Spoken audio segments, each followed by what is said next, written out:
Yo les bros, c'est Goji et j'espère que vous allez bien car aujourd'hui, après une longue semaine d'attente, nous voici enfin graciés d'un nouveau chapitre de One Piece. La semaine dernière, le passé de Yamato était mis à l'honneur ainsi que celui de Zoro finalement, puisque celui que nous soupçonnons d'être son père est sorti de l'ombre pour la première fois depuis voilà bien des années. Ce nouveau chapitre n'a pas à rougir puisque le face-à-face est enfin à l'ordre du jour. Kaido se retrouve face à Yamato, Luffy et Momonosuke. C'est reparti, le combat contre le terrible démon de Wano Kuni peut enfin recommencer. Alors j'ai comme d'habitude énormément de choses à dire, notamment sur les origines de Kaido, Yamato et bien d'autres encore qui viendraient réellement de se dévoiler à travers la simple mention du Oni. Luffy et son Snake Man seront également au centre du sujet avec une évolution le concernant dans son style de combat. On va voir tout ça ensemble, cependant je dois vous prévenir, cette vidéo va comporter un court placement de produit, alors merci à vous de votre indulgence. N'hésitez pas malgré tout à laisser un like pour soutenir la chaîne et aider au référencement, ainsi qu'à vous abonner si ce n'est pas déjà fait. Et on se retrouve juste après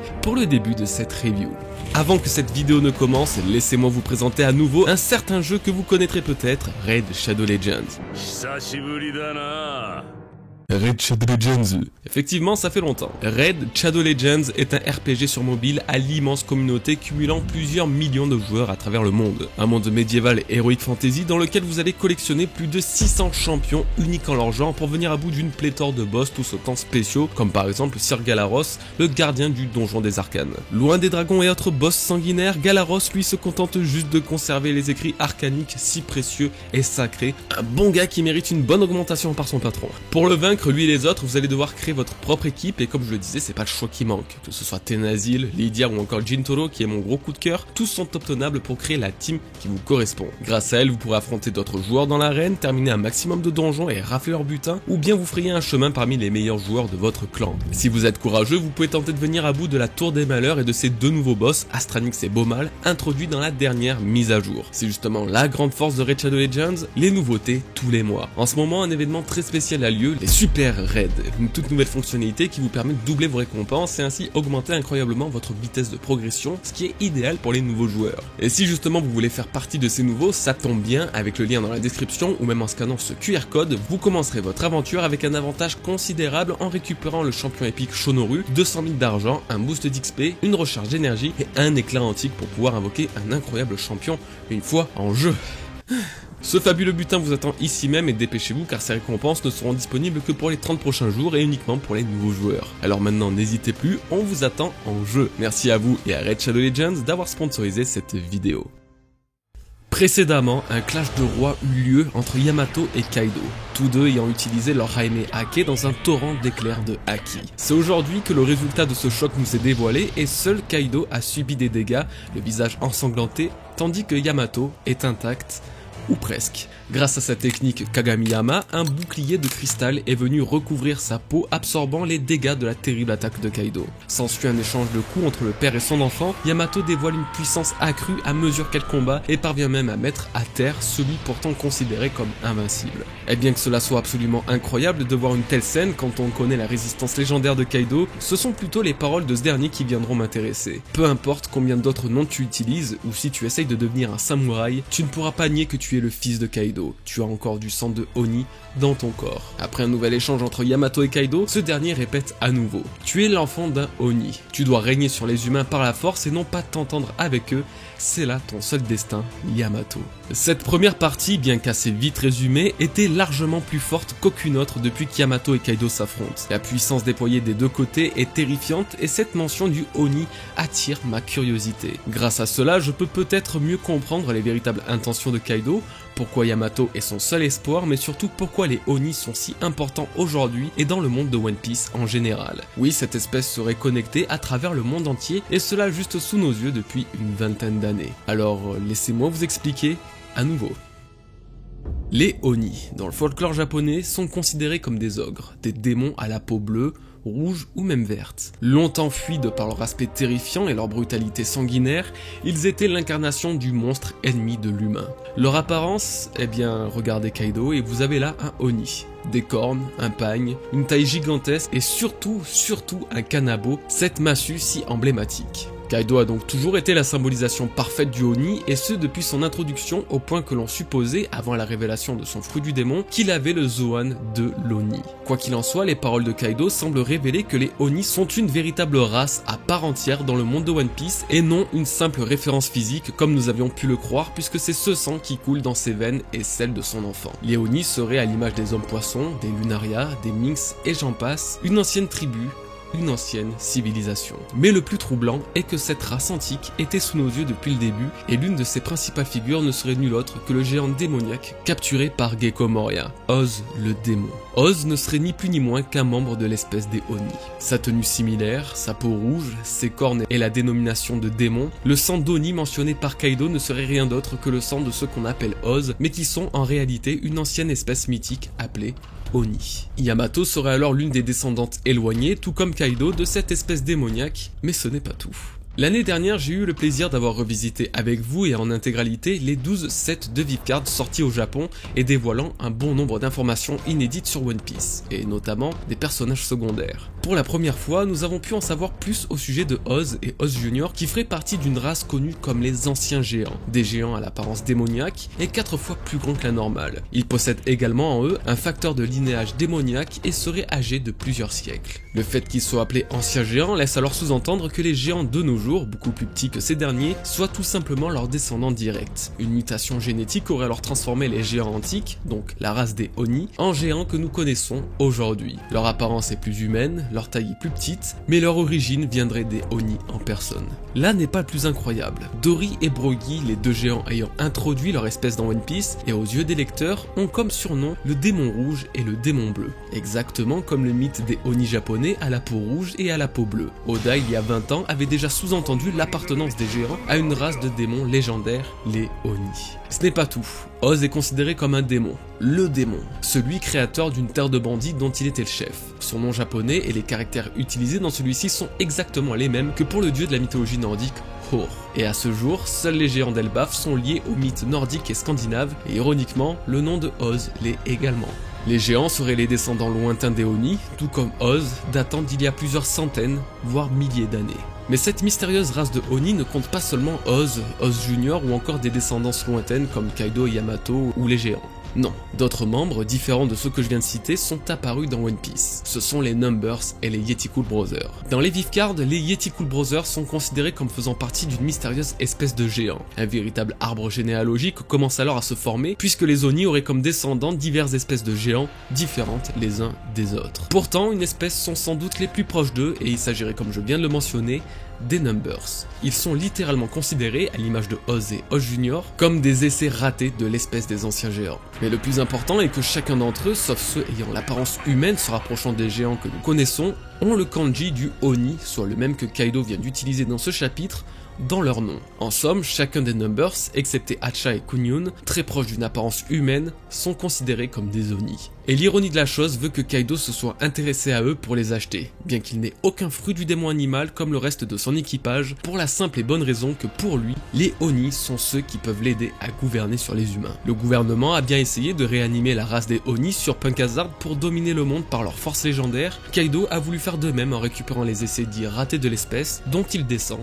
lui et sa fille. Ces êtres aujourd'hui légendaires étaient destinés, peut-être il y a plusieurs milliers d'années, à gouverner le monde ou à soumettre les humains à leur autorité, expliquant davantage pourquoi Oz, en plus d'être connu pour déplacer les îles, est également connu comme étant le chef d'un pays de bandits. Vous devez donc désormais comprendre où je veux en venir. Si Kaido et Yamato ont d'une façon ou d'une autre le sang d'une espèce de conquérant coulant dans leurs veines, alors nous comprenons mieux désormais pourquoi il ne veut personne d'autre que Yamato pour gouverner Wano Kuni. Son destin serait l'héritage de son sang, tout comme Momonosuke est destiné à devenir le shogun de son pays, de par son père, ou Luffy destiné à devenir le roi des pirates et plus encore de par Joy Boy. Yamato était également destiné à asservir les humains. En addition de cela, si Oz ou l'espèce des Oni sont réellement à l'origine de la création de Wano Kuni il y a de cela plusieurs siècles, en collant les régions les unes aux autres, alors Kaido ne doit voir personne d'autre qu'un Oni pour gouverner ce pays d'origine démoniaque. Onigashima, l'île des ogres et des démons, au centre de l'île des samouraïs, serait une métaphore symbolisant le retour et la suprématie des Oni sur le reste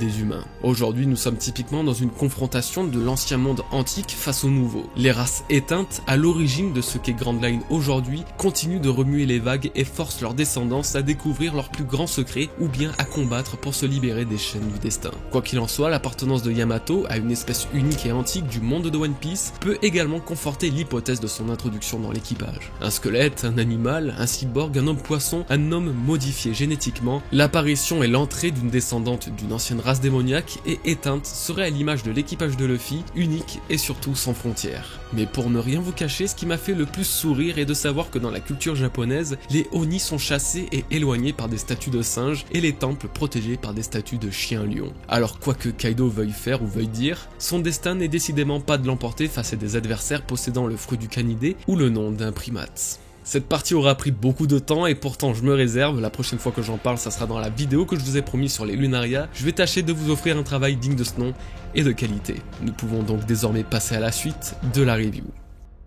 Alors que Luffy chevauche le gigantesque dragon qu'est Momonosuke, la partie n'est pas si facile puisque ce dernier est touché par une ironie du sort, il a le vertige. Il faut dire que Momonosuke n'a jamais eu l'occasion de voler de cette façon et encore moins à cette vitesse. Une vitesse si impressionnante et un contrôle si hasardeux que Luffy et lui ont traversé Onigashima et le palais qu'il compose sous les yeux ahuris de tous les participants de la guerre. Malgré tout, ils parviennent à arriver à destination, une funeste destination qui n'est nulle autre que le toit d'Onigashima, là où se trouvent Kaido et Yamato toujours en plein combat. Revenue dans sa forme normale, elle se prépare à attaquer sans savoir que Luffy se trouve derrière elle. Luffy se transforme en Snake Man et dans une puissante synergie, tous deux attaquent Kaido en même temps, déchaînant les éclairs noirs du Haki des Rois. Les deux alliés se retrouvent mais n'auront pas le temps d'échanger longtemps avant que Kaido ne se transforme en dragon, faisant face à ses deux nouveaux rivaux, le futur roi des pirates et le futur shogun de Wano Kuni. Ce chapitre se clôt sur les paroles de Kaido, ce monde n'a pas besoin de deux dragons. Nous y sommes enfin.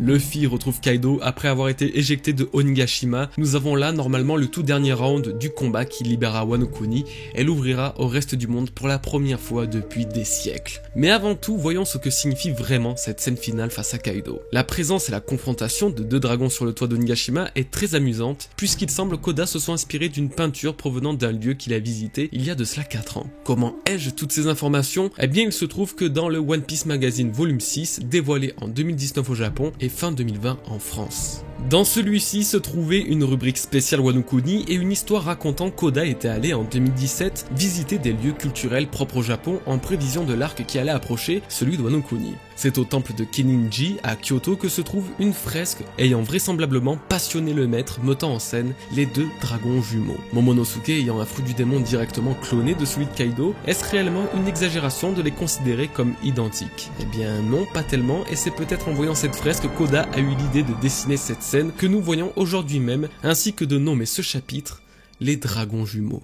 Mon attention se porte désormais sur Luffy. L'une des scènes notables le concernant dans ce chapitre est son utilisation du Gear Force dans sa forme Snake Man. Effectivement, même si cette forme est apparue durant le film de One Piece Stampede en 2019, il faut savoir que le Snake Man n'a plus été utilisé depuis sa toute première fois en février 2018 face à Katakuri. Depuis, seul le Bandman avait été utilisé, notamment face à Kaido et à plusieurs reprises. Le Snake Man a, depuis sa première apparition, disparu des pages malgré les nombreuses occasions de Luffy de réutiliser cette puissante forme, ayant vaincu le plus puissant fils de Big Mom. Sa réapparition aujourd'hui est étonnante pour une raison particulière, son temps d'activation qui n'a été de l'ordre que de quelques secondes. On peut noter une chose se déroulant systématiquement dans les combats de Luffy, chaque fois qu'il utilise une forme, il l'utilise jusqu'à la fin, jusqu'à ce que l'épuisement prenne le dessus. En tout cas, c'est le scénario habituel lors de ces gros combats. Or, aujourd'hui, il a décidé de gérer différemment son Gear Force, en le désactivant avant qu'il ne consomme trop d'énergie. En effet, sa plus grande force à travers ses transformations représente aussi sa plus grande faiblesse menant systématiquement à un épuisement total. On peut très bien en rire et se dire « Enfin, Luffy a compris qu'il ne doit pas utiliser ses gears dans tous les sens » et je suis d'accord, sauf que personnellement je le vois un petit peu différemment. Je pense qu'on se dirige là vers une nouvelle utilisation des futures compétences de Luffy, une utilisation plus intelligente mais surtout mieux contrôlée. Et si les gears, anciens ou nouveaux, étaient utilisés plusieurs fois dans ses combats. Luffy a besoin d'un apport en vitesse à un moment précis du combat, il utiliserait son Snake Man pendant cet exact laps de temps avant de revenir à la normale. Luffy a besoin d'une énorme puissance de frappe, il utiliserait son Bandman avec un timing parfait avant de quitter cette forme. Malgré l'utilisation du Haki forcément inévitable, on aurait là un style de combat beaucoup plus énergétique et une une meilleure gestion de sa puissance et ses compétences. Ce changement drastique ne serait pas totalement anodin et aurait comme but principal de mettre en place l'introduction du dernier gear de Luffy, le fameux Gear 5, le Gear 5. Ce n'est un secret pour personne, je suis convaincu de l'apparition de l'ultime gear de Luffy durant son combat contre Kaido, son combat final. Et le comportement que notre cher capitaine a adopté dans ce chapitre m'est difficile à ignorer tant il est différent de ses habitudes. Après qu'il ait découvert la véritable utilisation du Haki des rois et la puissance que cette forme du Haki pourra accorder à ses attaques, sa prochaine transformation, son Gear 5, sera entièrement consacrée à exploiter cette révélation du chapitre 1010. Actuellement, Luffy serait tout simplement en train de préserver son Haki au maximum pour le prochain gear qu'il invoquera pour porter le coup final à Kaido. Le fait qu'il utilise plus facilement et souvent son Gear Force est clairement l'un des signes précurseurs sur l'obtention d'une nouvelle capacité. Nous avons pu constater que le Bondman n'est pas suffisant et le Snakeman non plus vraisemblablement, sinon il aurait continué le combat dans cette forme, c'est pourquoi Luffy prépare le 5e gear, un gear aux atouts de roi. J'avais également expliqué il y a de cela plusieurs mois que ce gear apparaîtrait seulement aux côtés de Yamato, les deux représentant le gardien du shogun, le gardien de Momonosuke. Aujourd'hui nous sommes sur le toit d'Onigashima, face à Kaido se retrouvent Luffy et Yamato se battant pour Momonosuke. C'est d'ailleurs de véritables rois qui sont là aujourd'hui présents dans cette fin de chapitre. L'un a la volonté de régner sur les mers, l'autre a la volonté de devenir le grand général protecteur de son pays.